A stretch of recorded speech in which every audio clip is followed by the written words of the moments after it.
নমস্কার, আমি মিলি সরকার Bengali urban kitchen থেকে বলছি। আমার ইউটিউব ফ্যামিলির সকল দর্শক বন্ধুরা কাছে দূরে যেখানে যে আছেন সবাইকে অনেক অনেক প্রীতি ও শুভেচ্ছা জানিয়ে শুরু করছি আজকে আমার রেসিপি। আজকে আমি বানাচ্ছি নিরামিষ দই পটল। এই প্রচণ্ড গরমে বাজারে প্রচুর পটল এসেছে, সেই পটল দিয়ে আমরা নানান রকম ডিশ তৈরি করে থাকি। আজকে আমি বানাচ্ছি নিরামিষ দিনে খাওয়ার জন্য সম্পূর্ণ নিরামিষভাবে নিরামিষ দই পটলের রেসিপি। এটা বাঙালিদের অনেক পরিচিত একটা ডিশ। সবাই নিজের নিজের মতো করে রান্না করেন। আমি কিভাবে রান্না করেছি সেটাই আজ আপনাদের সঙ্গে শেয়ার করেছি। আসুন দেখে নেওয়া যাক কীভাবে আমি এটা তৈরি করেছি। দই পটল তৈরি করতে পটল তো অবশ্যই লাগবে। এখানে আমি 7টা পটল নিয়ে নিয়েছি। প্রথমে পটলগুলোকে খুব ভালো করে ধুয়ে নিয়েছি। তারপর ওপর থেকে এইভাবে করে পটলগুলোকে চেঁচে নেব। তারপর সামনে আর পেছনের দিকে কাট লাগিয়ে নেব। এইভাবে করে সবগুলো পটল প্রথমে আমি কেটে নিচ্ছি। আজকে আমার বানানো এই দই পটলের রেসিপিটা আশা করি আপনি স্কিপ না করে সম্পূর্ণ দেখবেন। দেখে যদি ভালো লাগে তাহলে অবশ্যই ফ্যামিলি আর ফ্রেন্ডসদের সঙ্গে শেয়ার করবেন। আপনারা যারা আমার চ্যানেলটাকে সাবস্ক্রাইব করেছেন তাদেরকে জানাই অনেক অনেক ধন্যবাদ। আর যেসব বন্ধুরা এখনও সাবস্ক্রাইব করেননি তাদেরকে বলছি প্লিজ সাবস্ক্রাইব করে আমার পাশে থাকবেন। দেখুন এইভাবে করে পটলগুলোকে আমি কেটে নিচ্ছি। তারপর আবারও একটু ধুয়ে নেব।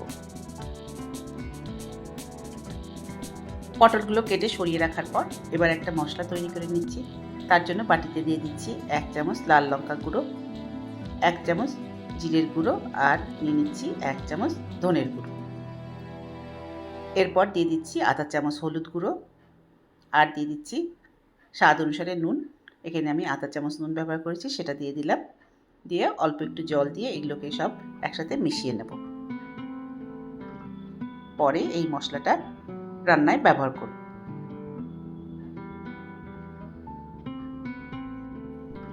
তারপর আধা বাটি দই নিয়ে নিয়েছি, টক দই এটা। সেই দইটাকে খুব ভালো করে ফেটিয়ে নিচ্ছি। এই দইটা রান্নাতে ব্যবহার করব। রান্নার জন্য একটা প্যান বসিয়ে দিয়েছি। প্যান গরম হয়ে গেলে আমি এর মধ্যে দিয়ে দেবো কিছুটা সর্ষের তেল।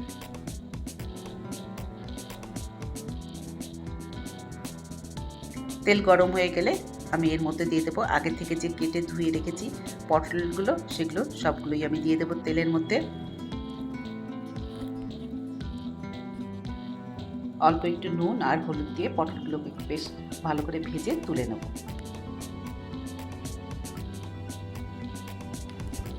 মিডিয়াম আছে পটলগুলোকে বেশ ভালো করে ভাজবো যাতে পটলগুলো বেশ ভালো নরম হয়ে যায়।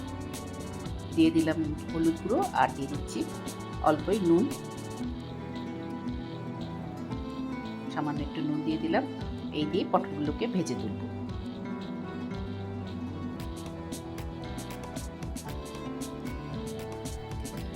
পাঁচ থেকে 7 মিনিট এটাকে এইভাবে করে উল্টে পাল্টে ভেজে নিয়েছি। এরপর ধীরে ধীরে এগুলোকে তুলে নিচ্ছি।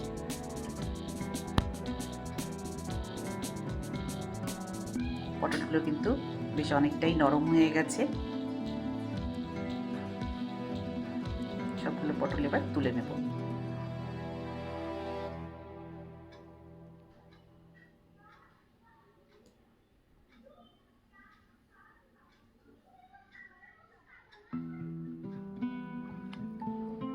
পটল তুলে নেওয়ার পর প্যানে রয়ে গেছে কিছুটা তেল, এর মধ্যে দিয়ে দিচ্ছি আরও কিছুটা সর্ষের তেল। দিয়ে দিলাম তেল। এরপর এর মধ্যে দিয়ে দেব একটা তেজপাতা আর গোটা গরম মশলা। দিয়ে দিচ্ছি গরম মশলা, লং, এলাচ, দারচিনি। তারপর এর মধ্যে দিয়ে দেব আধা চামচেরও কম একটু গোটা জিরে।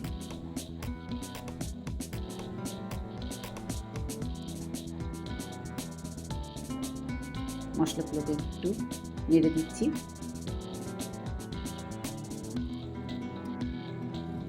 তারপর আমি এর মধ্যে দিয়ে দেবো আগে থেকে যে মশলাটা বানিয়ে রেখেছিলাম, নুন, হলুদ, লঙ্কা, ধনে, জিরে, সেই মশলা সবটাই দিয়ে দিচ্ছি। দিয়ে খুব ভালো করে এটাকে নেড়ে দেবো।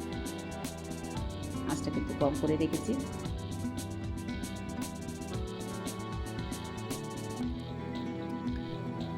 মশলাটা যখন প্রায় ভাজা ভাজা হয়ে যাবে তখন আমি এর মধ্যে দিয়ে দেবো যে দইটাকে ফেটিয়ে রেখেছিলাম সেই দই। মিক্সটা এবার দিয়ে দিচ্ছি এর মধ্যে। দিয়ে দেওয়ার পর মশলার সাথে কয়েক সেকেন্ড এটাকেও একটুখানি নেড়ে নিচ্ছি।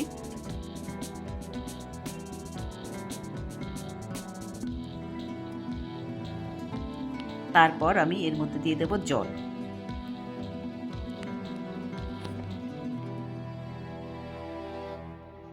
দিয়ে দিচ্ছি জল, যে দইয়ের বাটি ছিল সেখান থেকে জল দিয়ে দিচ্ছি আধা বাটি মতো। তারপর যে মশলা ছিল সেখান থেকে দিয়েও আধা বাটি মতো জল ঝোলের মধ্যে দিয়ে দিলাম। দিয়ে খুব ভালো করে নেড়ে দিচ্ছি।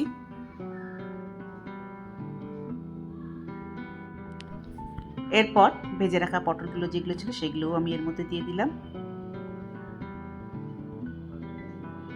দিয়ে একটু নেড়ে দিচ্ছি।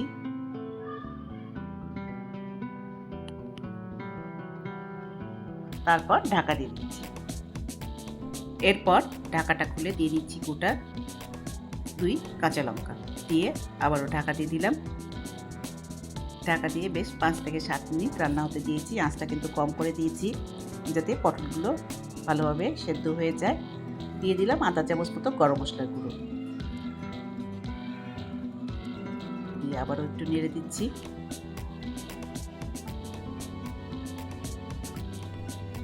তারপর আবারও একটু ঢাকা দিয়ে দিলাম 2 থেকে 3 মিনিটের জন্য। ঢাকা দিয়ে রান্না করেছি, দেখুন পটলগুলো সুন্দর সেদ্ধ হয়ে গেছে। আর এইভাবেই তৈরি হয়ে গেল আজকে আমার বানানোর রেসিপি দই পটল।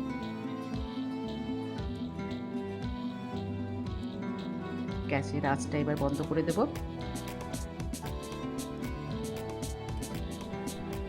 নিরামিষ দিনে খাবার জন্য তৈরি দই পটল। এটা গরম গরম ভাতের সাথে খেতে কিন্তু খুবই ভালো লাগে। আজকে আমার বানানো এই দই পটলের রেসিপিটা আশা করি আপনাদের পছন্দ হয়েছে। যদি পছন্দ হয়ে থাকে তাহলে অবশ্যই লাইক করবেন, শেয়ার করবেন আর সাবস্ক্রাইব করে আমার পাশে থাকবেন।